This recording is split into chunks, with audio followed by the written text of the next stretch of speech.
The Testament of the 12 Patriarchs explained.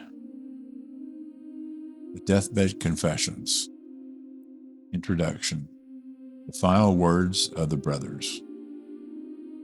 Imagine standing in a dimly lit tent, surrounded by generations of your family. Old weathered patriarch lies on his deathbed. He has traveled across deserts, fought in ancient wars, and carries secrets that have haunted him for decades. Before he passes away, he calls his children close to tell them the absolute truth about his life, not to brag, but to warn them about the traps of the human heart. This is the setting for the testaments of the 12 patriarchs.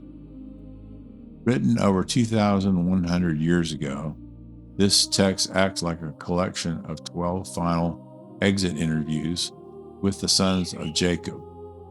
In standard history, these brothers are famous for founding the 12 tribes of Israel, but they are also famous for a massive crime, selling their younger brother Joseph into slavery out of pure jealousy. On their deathbeds, each brother finally opens up about his regrets, turning his biggest mistakes into powerful life lessons for the next generation. Chapter 1. Reuben and Simeon, the traps of jealousy and anger.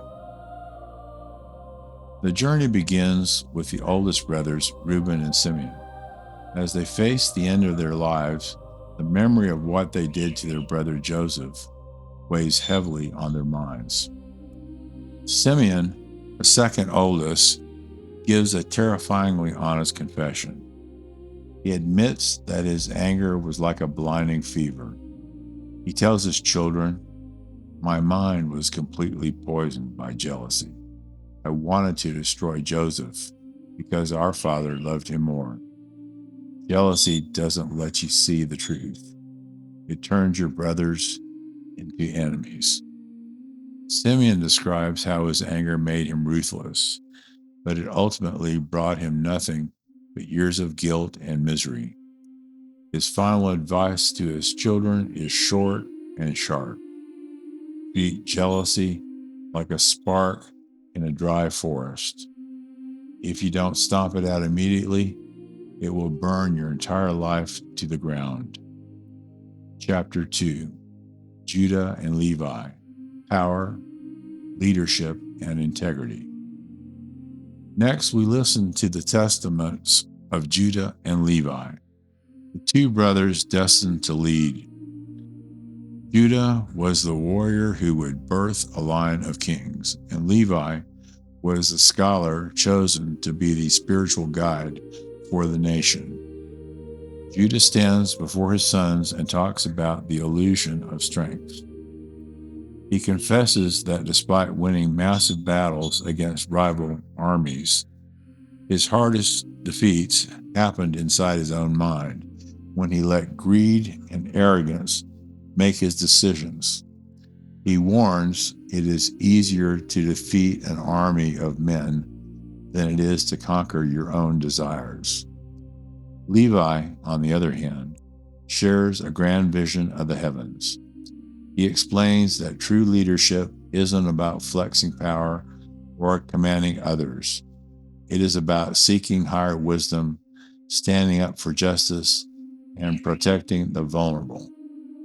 For these two leaders, a great life isn't measured by a crown or a sword, but by unshakable integrity when no one else is looking. Chapter 3. Zebulun and Dan. Compassion versus bitter grudges. The narrative takes a beautiful turn when we reach the testament of Zebulun. Unlike his older brothers, Zebulun confesses that he was heartbroken when Joseph was sold. Because he couldn't stop the crime, he chose to dedicate the rest of his life to extreme empathy and charity.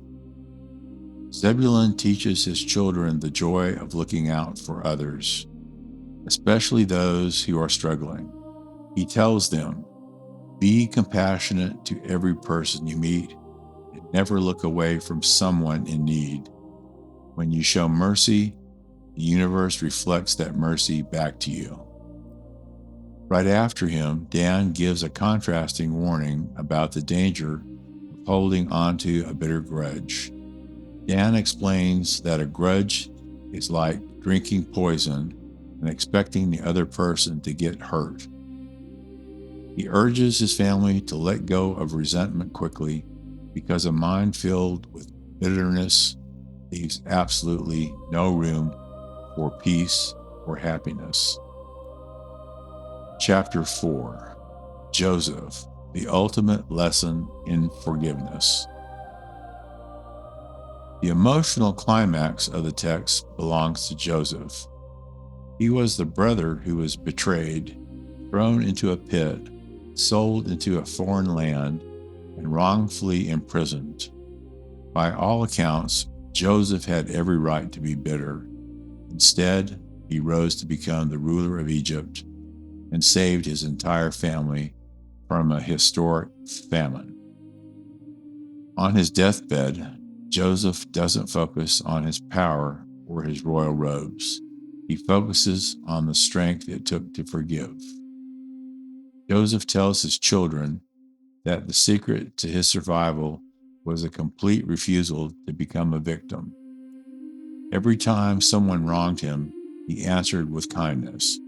When his brothers showed up in Egypt, starving and terrified, he didn't seek revenge. He wept, embraced them, and fed them. Joseph's testament teaches the ultimate lesson. True strength isn't about breaking the people who hurt you. True strength is having the power to crush your enemies, but choosing to lift them up instead. Epilogue: The Living Legacy. As the last of the 12 brothers passes away, the text describes them being buried with their ancestors, making the end of a legendary era. The Testaments of the 12 Patriarchs remained a highly popular guide for centuries because it treated ancient historical figures like real people with real flaws. It showed that it is entirely normal to struggle with anger, jealousy, or greed. The true magic of the text is its message of hope. Your past mistakes do not have to define your future. By listening to the hard-earned wisdom of the 12 brothers, we can learn to spot the traps of the mind, choose compassion over conflict, and write a legacy of integrity that inspires the generations coming after us.